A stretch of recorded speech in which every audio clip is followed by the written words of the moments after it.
ଜୟ Jagannath. ଟେକିପିଡି Odia YouTube ଚ୍ୟାନେଲରେ ଆପଣମାନଙ୍କୁ ସ୍ୱାଗତ। ତ ସର୍ବପ୍ରଥମେ ଭିଡ଼ିଓଟି ଷ୍ଟାର୍ଟ କରିବା ପୂର୍ବରୁ ଆପଣମାନଙ୍କୁ ରିକ୍ୱେଷ୍ଟ କି ଆପଣମାନେ ଟେକିପିଡି ଓଡ଼ିଆ ୟୁଟ୍ୟୁବ୍ ଚ୍ୟାନେଲକୁ ଲାଇକ୍ କରନ୍ତୁ, ସେୟାର କରନ୍ତୁ ଏବଂ ସବସ୍କ୍ରାଇବ୍ କରିନିଅନ୍ତୁ ଏବଂ ପାଖରେ ଆସୁଥିବା ବେଲ୍ ଆଇକନ୍କୁ ପ୍ରେସ୍ କରିଦିଅନ୍ତୁ, ଯାହାଫଳରେ କି ଆପଣମାନେ ସର୍ବପ୍ରଥମେ ଭିଡ଼ିଓ ପାଇପାରିବେ।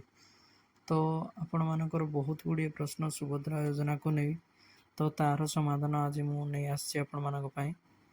ତ ଚାଲନ୍ତୁ ବିନା କୌଣସି ଟାଇମ୍ ୱେଷ୍ଟ ନ କରି ଚାଲନ୍ତୁ ଭିଡ଼ିଓଟି ଷ୍ଟାର୍ଟ କରିବା।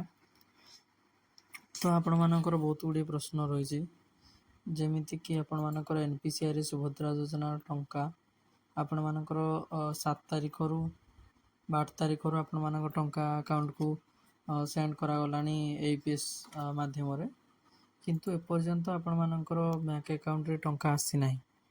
ତ କ'ଣ ରିଜନ୍ ପାଇଁ ଆସିନାହିଁ, ତ ଭିଡ଼ିଓକୁ ପ୍ରଥମରୁ ଶେଷ ପର୍ଯ୍ୟନ୍ତ ଦେଖୁଥାନ୍ତୁ। ମୁଁ ଆପଣମାନଙ୍କୁ ୱାନ୍ ବାଇ ୱାନ୍ ତା'ର ପ୍ରୋସେସ୍ କେମିତି ଆସିନାହିଁ, କ'ଣ କଲେ ଆସିବ, ତା'ର ପୁରା ପ୍ରୋସେସ୍ ଆପଣମାନଙ୍କୁ ଜଣାଇଦେବି ଏ ଭିଡ଼ିଓରେ।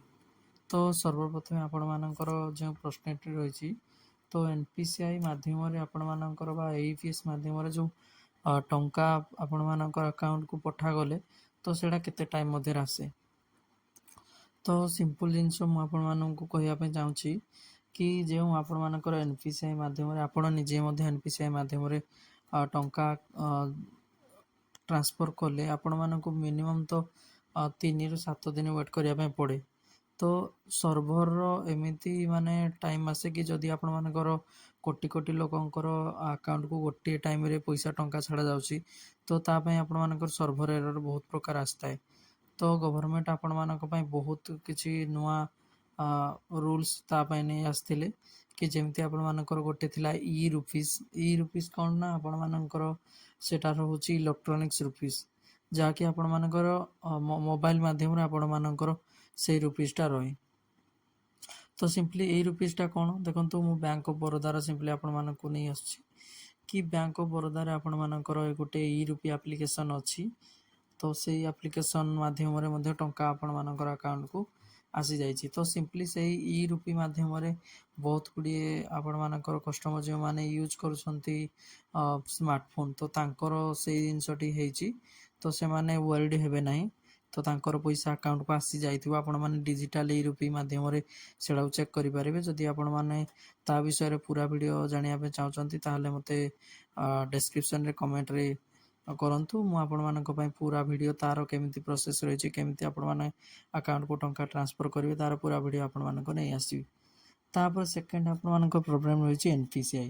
ତ ଗୋଟେ କଷ୍ଟମରଙ୍କର କ'ଣ ହେଇଛି ନା, ଆପଣମାନଙ୍କର ଟଙ୍କା ଯେବେ ଛାଡ଼ାଯାଏ, ତ ତାଙ୍କର କିଛି ଗୋଟେ ଥାଏ ଆପଣମାନଙ୍କର NPCIର ରୁଲ୍ ଅନୁସାରେ କି ଆପଣମାନଙ୍କ ଆକାଉଣ୍ଟକୁ 24ରୁ 48 ଘଣ୍ଟା ଭିତରେ ଟଙ୍କା ଆସିବା କଥା।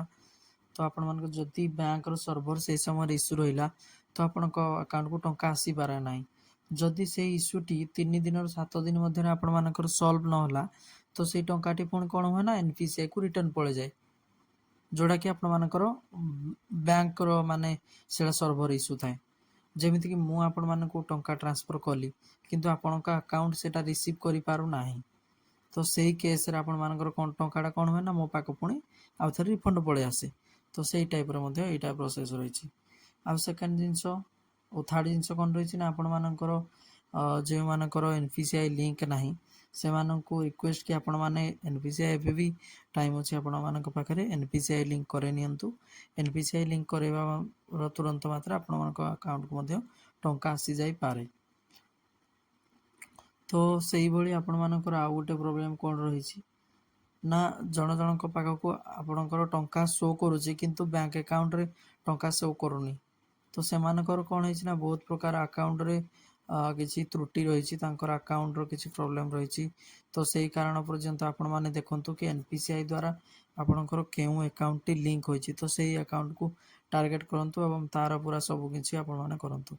ଜୟ ହିନ୍ଦ,